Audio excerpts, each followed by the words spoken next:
So how do you do custom without being super custom?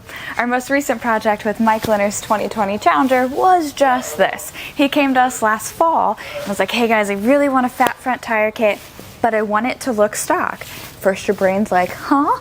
But it's actually pretty genius in that mystery. People are gonna be staring at his bike going, is that stock? Is it not? Looks super mean. And it did. So we're gonna go through his reaction and also comparison between what we started at and also what we ended at. I think it looked pretty amazing. What haven't I done to it?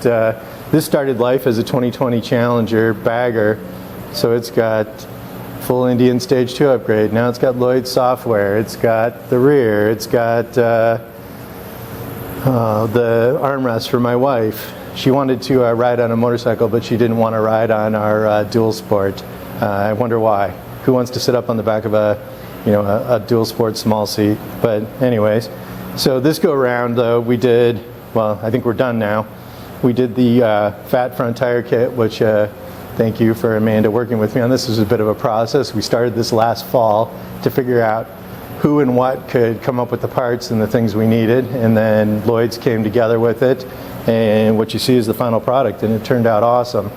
I was going for a look that was basically a stock looking bike, but just somehow burlier. I didn't want a custom looking wheel, so we made the wheel to actually mimic the Indian stock wheel from 20 right down to the red pinstripe, and kept everything looking so that someone who sees this is going to know something's different, but they'll have to kind of give it a closer look to put their finger on it. It started out as a 130, right?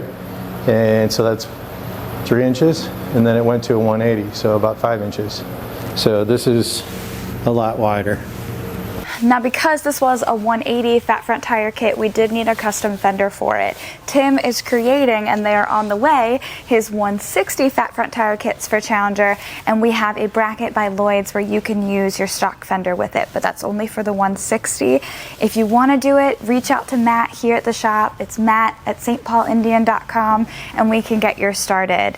I think this is a really unique project and really stoked to see the results.